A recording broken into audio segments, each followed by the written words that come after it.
தற்போதைய அரசாங்கம் தேர்தல் மேடைகளில் முன்வைத்த சில விடயங்கள் இன்று பாராளுமன்றத்தில் முன்வைக்கப்பட்ட விடயங்களோடு ஒப்பிடும்போது முரண்பாட்டை காண்பிக்கின்றன.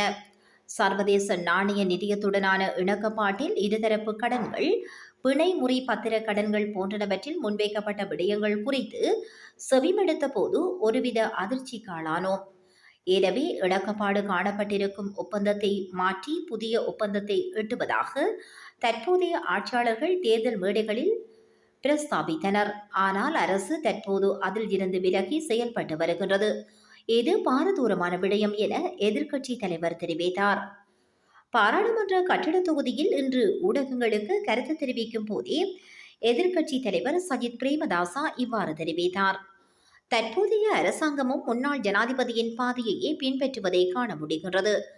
நாட்டு மக்கள் வரலாற்று சிறப்புமிக்க மக்கள் ஆணையை வழங்கிய நிலையில் சர்வதேச நாணய நிதிய ஒப்பந்தத்தில் உள்ள மக்களுக்கு அழுத்தங்களை ஏற்படுத்தும் விடயங்களுக்கு தீர்வு கிடைக்கும் என எதிர்பார்க்கப்பட்டது. ஆனால் முன்னாள் ஜனாதிபதி தலைமையிலான அரசாங்கம் பின்பற்றிய செயல்பாடுகளையே தற்போதைய அரசாங்கமும் இவ்விவகாரத்தில் பின்பற்றி வருவதாக தெரிகின்றது.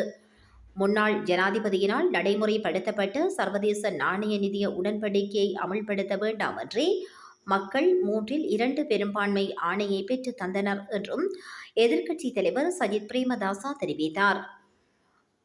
மக்கள் ஆணைக்கு மதிப்பளித்து IMF இணக்கப்பாட்டை திருத்துங்கள்.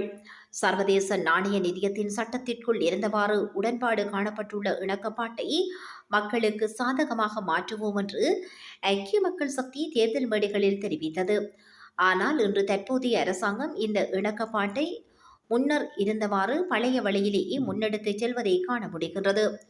வறுமையை ஒழித்து கர்ப்பிணி தாய்மார்கள், சிசுக்கள் மற்றும் சிறுவர்களுக்கான திட்டத்தை முன்னெடுத்து ஊட்டச்சத்து குறைபாட்டை நீக்கி தேசிய பொருளாதாரத்தை கட்டியெழுப்பும் விதமாகவும் சிறிய மற்றும் நடுத்தர அளவிலான தொழில்துறையினருக்கு பல்வேறு ஏற்றுமதி சந்தைகளில் சிக்கல்கள் இருந்தாலும் அவற்றை நீக்குவதற்கு ஏற்றாற்போலான இணக்கப்பாட்டை நாம் காண்போம் என தெரிவித்திருந்தோம். இந்த அரசாங்கமும் மேற்குறித்த விடயங்களில் கவனம் செலுத்த வேண்டும்.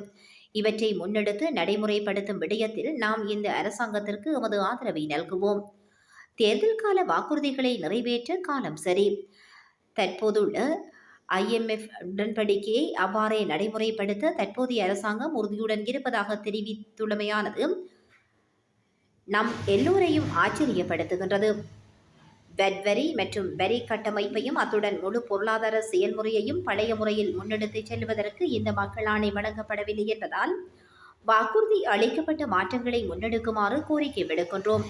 இதற்கு தேவையான ஆதரவை வழங்குவோம் என எதிர்க்கட்சி தலைவர் சஜித் பிரேமதாசா மேலும் தெரிவித்தார். நல்ல விடயங்களுக்கு நாங்களும் ஆதரவு வழங்குவோம். நாடு வீழ்ந்துள்ள பெரும் நெருக்கடியான சூழ்நிலையில் அனைவரும் கைகோர்த்து நாட்டை கட்டியெழுப்பும் திட்டத்திற்கு ஆதரவளிக்க வேண்டும். நாட்டுக்கும் மக்களுக்கும் நன்மை பயக்கும் சகல செயல்பாடுகளுக்கும் நாம் உதவ வேண்டும். ஏதேனும் தவறு நடப்பின் அந்த தவறை சுட்டிக்காட்டுவோம்.